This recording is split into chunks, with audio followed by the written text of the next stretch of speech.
I'm John Gilbert. We're supposed to do this in English. Thank you so much for offering your experiences today, sharing with us everything that you've lived through and all the things that you negotiate when you're, creating work around this issue. There's a prompt that you spoke to, and I want to see if maybe you could speak to a little bit more again.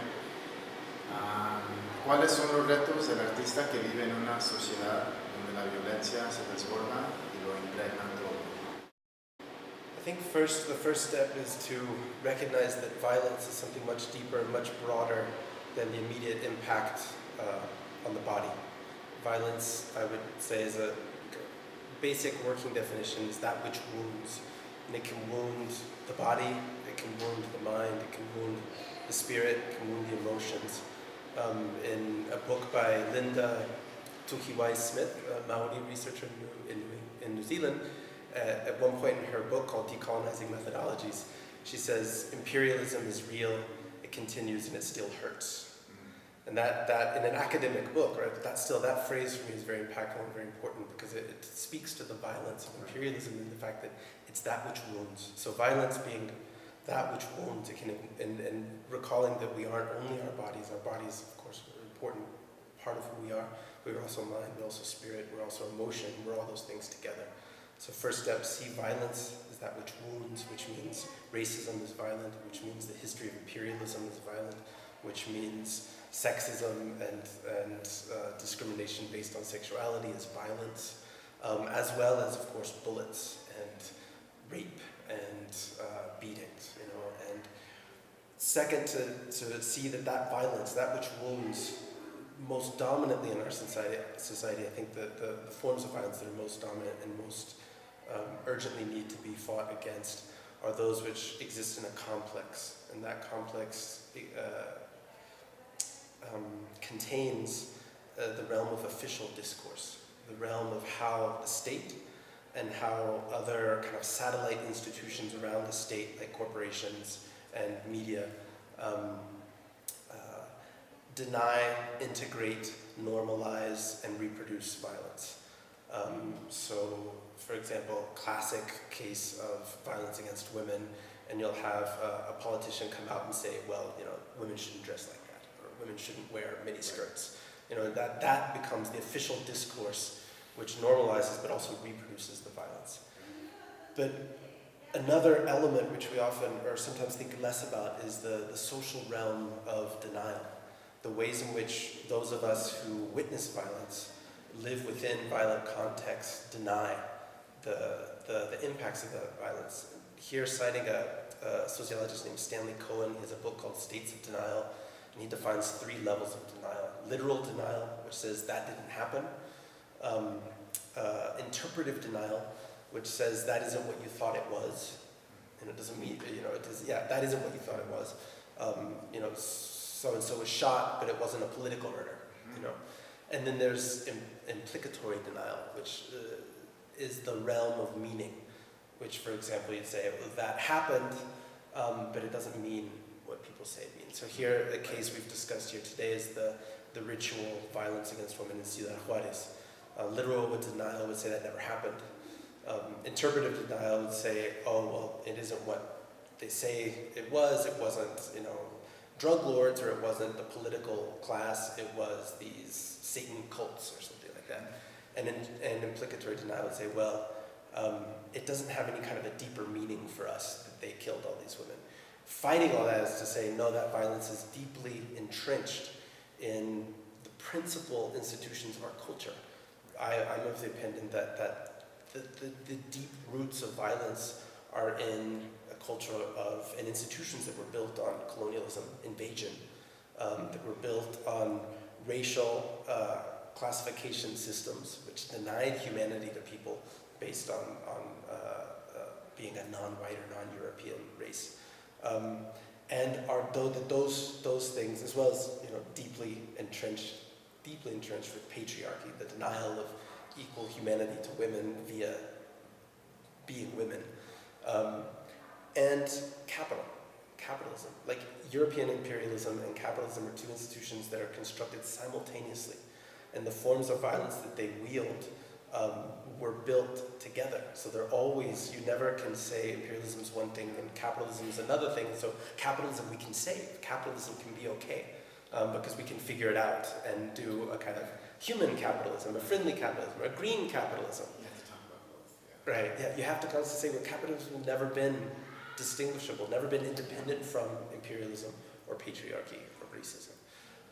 So an artist trying to confront violence has to, I think, first understand that violence has many dimensions, has a long history, and exists in a complex, which is the wounding of the person, the body, the mind, the spirit, the emotions. The realm of official discourse, which tries to protect that sphere of wounding and guarantee impunity for the wounding, and the realm of denial that exists in society, which is the ways in which people try not to deal with it because their lives would be intolerable, or they would have to change their lives. You would have to make some kind of a commitment to change the way you live on this planet to combat the scope and breadth and depth of violence when truly faced. Well, thank you very much. We might go over a little bit, but I still want to ask you this question. Yeah. So we're just going to rebel against moving for a bit. Sounds great. Many, if not all of you, describe in your presentations within the context of like lived experiences. How would you describe like the present, the contemporary like moment in Mexico, where you live, where you're situated? How would you describe this moment? This present moment is, of course, it's incredibly complex. And one thing that is so profoundly compelling to me about Mexico is that it is not only a site of brutal violence, but it is a site of incredible creative resistance to that violence. And one of the present moment we have, again, these 500 years of imperialism and capitalism and the whole process unique to Mexico, the independence movements, and the Mexican Revolution, which has then betrayed, the creation of the PRI, which lasted for 71 years, in 2000 the election of Fox, which is supposed to be a democratic transition, but we've now seen, I think, was a ruse, was a mask which enabled the power structure, the mafia of power in Mexico to simply resituate itself, reconfigure itself, and strengthen itself. So in 12 years of a supposedly different, alternative governance structure, we came to the Calderón, well, first the end of the Fox administration with the brutal violence of San Salvador Atenco, the repression in Oaxaca, the impunity after the explosion in the mining shaft in Paso de Conchos, the repression in Sicarza, and then the Calderón administration, just 6 years of just, it's as if you took, if the violence of the PRI built over 71 years was a body, and you injected steroids straight into it, and adrenaline straight into it. That was the Calderón administration. So, the hundreds of people being disappeared or tortured in the previous years by the PRI became tens of thousands. And it became not only because you're involved in a subversive political organization, but because you're having Father's Day dinner with your family, and the federal police break in and take 8 men away, and you'll never see them again. And you never know why. So it was an escalation of those deep roots of violence that defies easy explanation. We return to the PRI. And one of the defining characteristics of this moment is that the political class, and especially internationally, it's once again really easy to say everything's fine in Mexico. And the irony is that the image of Peña Nieto in the PRI and the international press, especially the English language press, is of the great reformer. Here are the true architects of repression back in power directly. And the international media, forgetting the 71 years, that was their formation, and the disaster of the past 12 years, are able to present to their readers the intense attempts to restructure the American state in an even more concentrated power structure. as the Great Reform efforts. So that's one characteristic of this moment, but also this moment has incredible acts of rebellion and of creativity. The Zapatista Army of National Liberation, which silently marched across the country at the end of last year and is planning on starting an international schooling effort. They're going to open a small school to teach and offer their lessons on indigenous autonomy to people from all over the world. I think it's such an incredible. I know I need it. I know that we need it, like, to learn from that movement. So there's incredible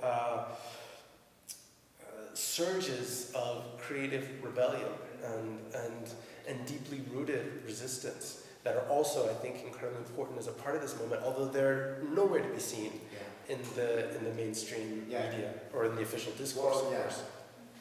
I'm going to have to cut you, but on that note, thank you so much. Thanks, Rafa. For being here and for spending a little Thanks more to you time guys. with me.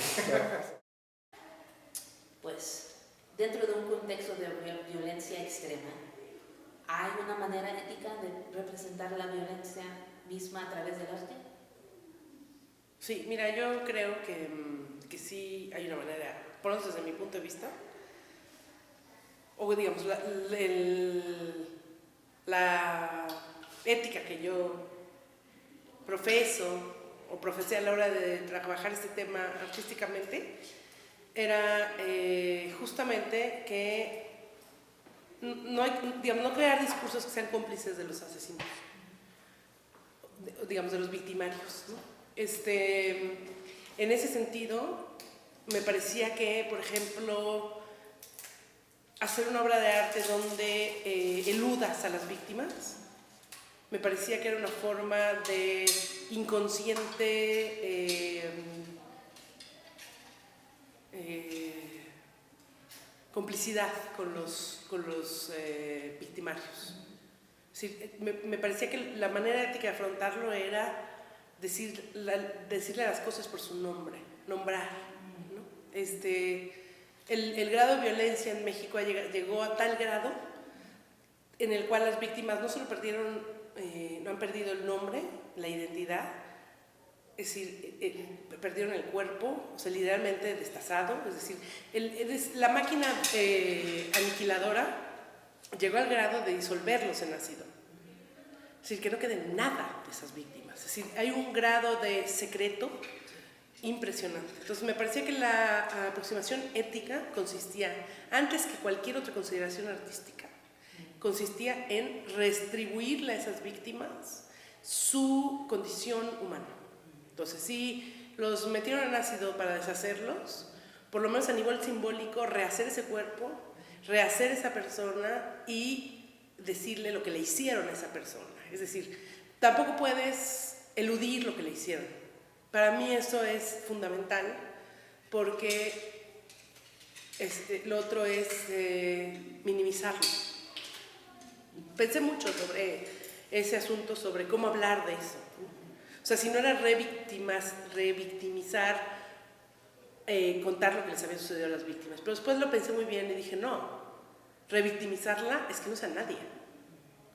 Es decir, ¿no? Sobre un nadie cualquiera puede bordar, pero no sobre un tú preciso. Es decir, y lograr que el espectador, el lector, el destinatario de la obra de arte pueda reflejarse en esa obra. Consistía en traicionarlos un poco a todos. O sea, digamos, el sentido de la belleza, si nosotros, o sea, mi inclinación natural es hacer belleza. Sí. No narrar el horror. Esas son tensiones bien saludables para el artista. Pues sí, pero digamos, eso finalmente... O sea, yo hubiera podido hacer un poema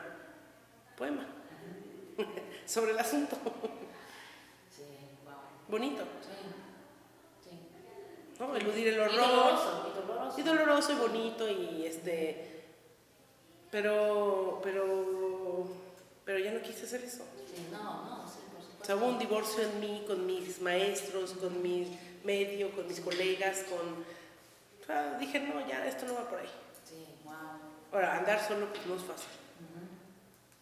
te has sentido, porque yo lo que oí de tu presentación de hoy, me siento como que tienes un anhelo, ¿verdad? Un tipo de estar aislada de ese establecimiento. Un establishment, ¿no quieres decir? De literario, Ajá. ¿verdad? Que pues que no había un espacio o un apoyo y como que te abandonaron en un tiempo muy... Pues, digamos, el asunto es que todo es muy raro, porque mira, yo soy una autora, digamos, nadie puede decir que yo soy marginal. No. Yo no era una autora, digamos, marginal en ese sentido, era una autora súper reconocida, que le iba súper bien. Creo que de mi generación tengo lo que muy pocos. Sí, O sea, sí. me he ganado todos los premios, me gané el premio más importante del país, el Aguascalientes, me gané el Elias Nandino, me gané todas las becas, entré al sistema súper joven, tuve la beca con el Centro Mexicano de Escritores, soy asesora cultural de la Casa del Poeta, es decir, me veían como a la institución. Wow. ¿Y rechazaste todo eso?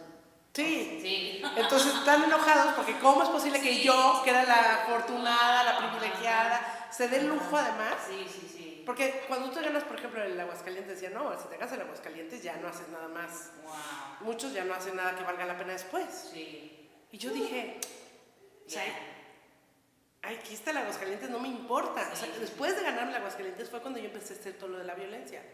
O sea, para perder todo lo que, o sea, todo lo que no me dijeron que no hiciera, mis maestros, no. O sea, yo tenía para cuidar, pues. Entonces están yo creo que en el fondo están como enojados, como diciendo, y está, o sea, que le fue súper bien y ahora sale con eso, ¿no? Sí. Yo creo que es una cosa muy compleja, muy... Oh, sí, suena. Sí, se parece, sí, se siente. Oírte platicar sobre tus trabajos y pues la carga del papel del artista en estos tiempos peligrosos, esos tiempos de violencia extremos. Ahora, yo siempre fui así, o sea, que se sorprenden. O sea... Ok, una pregunta más y después regresamos a la charla afuera. Okay. ¿De qué manera puede el arte jugar un papel en el proceso de curación del trauma social?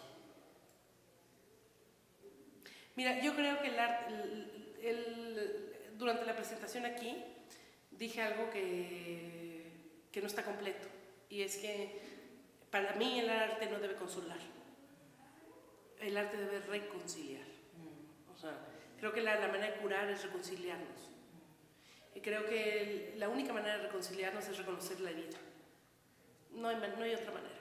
Y los artistas tienen que lidiar con esa herida, exponerla y transformarla dentro de sí para poder reconciliarte. Es decir, y un artista tradicional te va a decir que es la belleza, es a través de la belleza, ¿no? Que la herida se vuelve. Pero lo que no puedes hacer es no ver la herida y decir, ay, ya reconciliémonos. O sea, eso es lo que hace muy buena parte del arte tradicionalmente, porque es un arte huevón, o sea, pero un arte subversivo, profundo, pues es un arte que tiene que lidiar con esas partes de lo humano que no son bonitas, ¿no? Entonces creo que la función es reconciliarse, me parece que el poema justamente de los muertos lo que hace es eso. O sea, creo que logré ese sentido. Gracias. Los retos del artista que vive en una sociedad donde la violencia se desborda y lo impregna todo son: A, no quedarse tieso de miedo, tiesa de miedo; B, no morir tratando de hacer algo; C, no caer en el drama barato; D, no caer en el esteticismo; E, no caer en simplificaciones; F, pensar en la relación que se tendrá con el activismo; G, plantearse las implicaciones éticas de la obra; H, entender lo que está sucediendo en el contexto para proponer obra adecuada a ese espacio y a ese momento; I, desarrollar estrategias que le permitan trabajar eficientemente, incluyendo aquellas que impliquen fortalecer el trabajo colectivo; J, ver que el activismo quede documentado; K, encontrar formas de financiar su trabajo;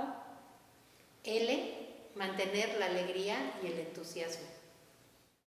Magali, tercero, ¿cuáles son los retos del artista que vive en una sociedad donde la violencia se desborda y lo impregna todo. Bueno, yo siento que los retos del artista que vive en una situación, en una sociedad violenta, son los mismos que en el pasado. En cualquier otra situación violenta, el arte es atemporal. Las respuestas del arte ante los llamados de la sociedad siguen siendo válidos. Hay que recordar que el arte, más que dar respuestas, plantea preguntas, y más que una respuesta, el arte es una crítica activa, es decir, llevada a la práctica. En el momento en que un ser humano decide hacer arte, está a la vez canalizando su propia violencia biológica, psicológica, producto de la naturaleza humana a través del arte. El ejemplo clásico para mí es Francis Bacon, o por ejemplo Thomas Mann, que en el contexto de la Segunda Guerra escribe Dr. Faustus como una metáfora de la Alemania de su tiempo, que con el curso de los años se convirtió en una metáfora de todas las sociedades que enfrentan una crisis de violencia, no importa en qué país estén. Y es cierto que México está en una crisis de violencia y que México se acerca peligrosamente a una Shoah o un exterminio. Una activista en Ciudad Juárez me comentó que mucha gente allá de los estudiosos y activistas coinciden en que se está haciendo una limpieza social con objetivos económicos, en que se quiere vaciar Juárez para tener acceso a los pozos de gas. Entonces, mientras no tengamos claro como sociedad qué tanto conlleva esto por parte del gobierno o de un gobierno o de varios gobiernos, esta acción de limpia social, pues el arte es una forma de hacer conciencia sobre esto, aunque no necesariamente de manera panfletaria. Lo peor que le puede pasar a un artista es que su trabajo y su obra se conviertan en una obra panfletaria y que no alcance la altura requerida como artista que busca la profundidad. Sobre todo hay artistas que buscan una unión con el espectador en el sentido de acceder a su inconsciente, de apelar a su inconsciente, no exactamente a su conciencia. Beckett, por otro lado, y Adorno lo elogió por eso, Samuel Beckett fue de los artistas, los escritores, que aparentemente ignoró los temas violentos de su época y sin embargo su obra es una de las más poderosas. Creo que básicamente el artista no tiene la obligación de hacer denuncia, sí tiene la obligación de hablar con verdad, y si su verdad es referirse a la violencia, entonces bienvenido, porque seguramente transmitirá algo, ¿no? Adorno insistía en que la respuesta de Beckett fue la correcta al ignorar lo que estaba pasando, y él se refería, independientemente del punto de vista que tengamos sobre ello, a que Beckett confiaba en el corazón humano.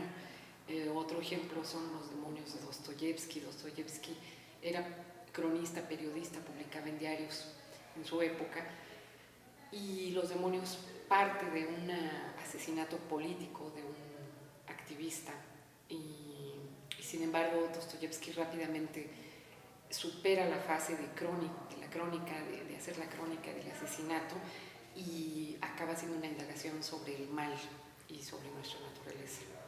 Entonces vale la pena pensar en ese tipo de cosas. Gracias. Yo creo que sí, los creadores que venimos de otro tipo de violencias históricas, sí podemos aportar y mucho a contribuir con un arte que denuncie la violencia actual. Incluso desde nuestra experiencia, ¿no? Yo creo que he visto en los movimientos sociales actuales que todavía hay una falta incluso hasta de organización, ¿no? De aprender cómo se organizan.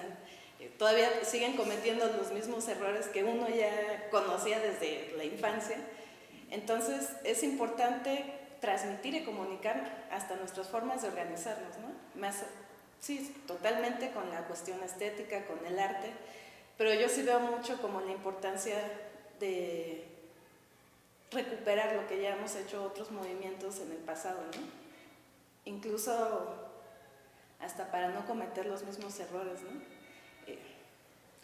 No sé, yo pienso mucho en términos del Estado y la violencia que ejerce el Estado hacia la población, y es ahí donde encuentro un punto de cercanía con lo que nos ha pasado a nosotros, como familiares de víctimas en la década de los 60, 70, 80 con lo que está pasando ahora, ¿no? Veo como un mismo camino y veo como una raíz de fondo, ¿no? Que es el sistema en el que estamos, capitalista, imperialista, patriarcal, misógino. O sea, veo una crisis que se está manifestando en la actualidad, ¿no? Pero también veo que eso se ha generado a partir de una impunidad muy fuerte que ha pasado por décadas en este país, por decir, no sé qué es en todo el mundo, en Latinoamérica lo veo muy cercano, pero en este país esa impunidad ha permitido que esa crisis y esa exacerbación de la violencia se haya mantenido.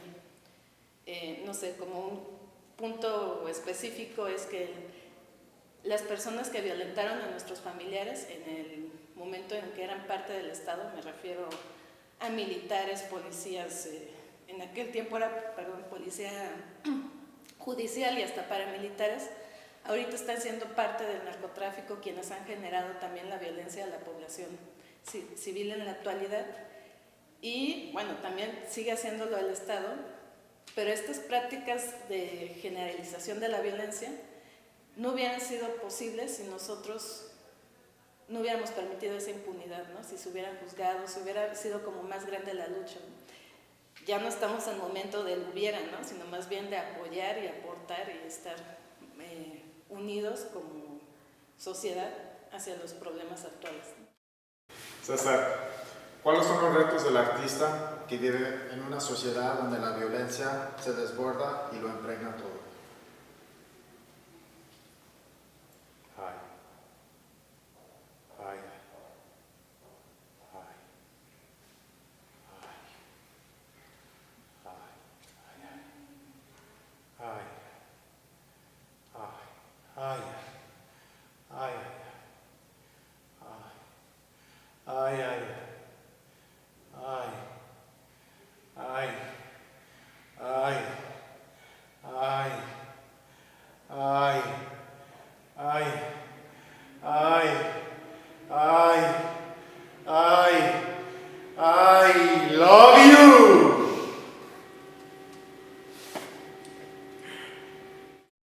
Colaboración transfronteriza entre artistas y periodistas de México y Estados Unidos para promover un diálogo más amplio sobre la violencia relacionada con la droga. Si es posible, sí es posible. Está sucediendo en este momento, ¿no? Creo. Digo, yo no estoy enterado, pero claro, está todo puesto. O sea, están las herramientas ahí, están los medios para hacerlo.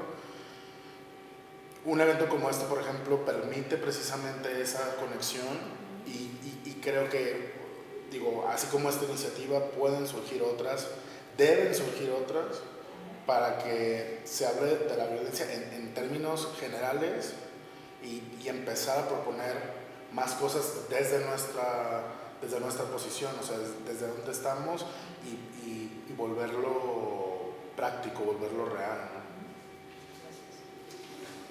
Y estamos ante un arte de denuncia y, en caso afirmativo, ¿qué impacto tiene sobre las fórmulas estéticas de los creadores? Se trata de despertar la conciencia del observador para impulsar una sociedad civil que actúe y recupere la trama social.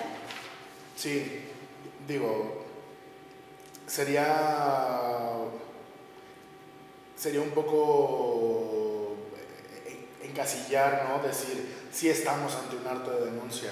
Creo que los fines finalmente le corresponden como a cada quien, ¿no? Entender, relacionarse si determinada actividad tiene un fin y cuál es ese fin. En el caso del arte, digo, hay muchísimos fines, ¿no? Para el arte. En este sentido, creo que sí es posible realizar la denuncia. Y también es bien importante ver la denuncia no necesariamente como un reclamo nada más, pues, sino verdaderamente como esta dinámica donde el espectador o quien presencia la experiencia estética tenga la posibilidad de llevarse eso y elaborar un diálogo en lo posterior en el terreno de lo privado, ¿no? Pero que no se quede nada más en lo privado, en una conversación, en casa, pues que eso se disemine y que realmente vaya creciendo y expandiéndose. Y si así sucede en un lugar, y si así sucede en 1, 2, 3 más, va a poder crecer, ¿no? Como una onda expansiva. Entonces creo que esa es como una aportación y una posibilidad que brinda el arte por este impacto, pues, ¿no? que puede generar. Muchísimas gracias. A ustedes. Entonces, Daniela, gracias por acompañarnos. Quisiera preguntarte sobre el oficio tuyo de periodista y en concreto sobre el género de la crónica mexicana. ¿Tú crees que se ha ido cambiando de alguna forma y de qué forma se ha ido cambiando la crónica de acuerdo pues, con esta situación de los últimos años que les ha tocado?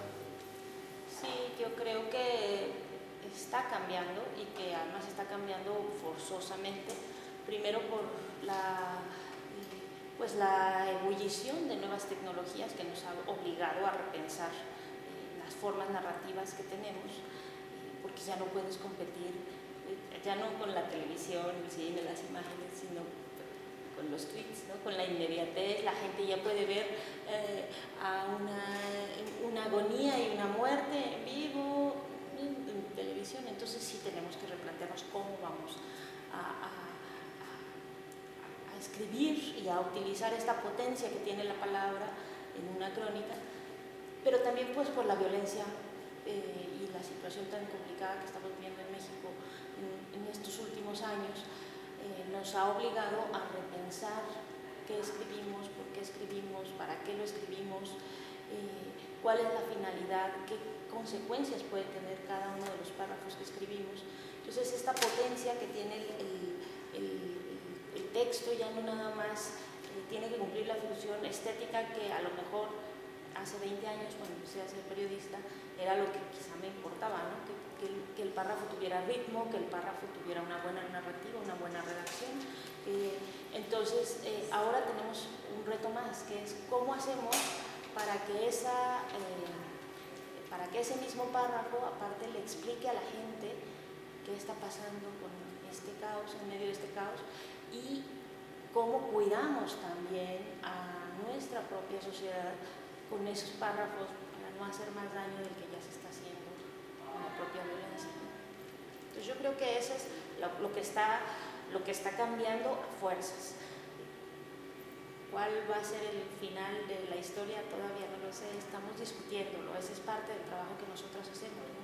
Discutir, ubicar hacia dónde vamos, debatir, provocar esos debates que nos permitan pues, hacer que el periodismo sea útil.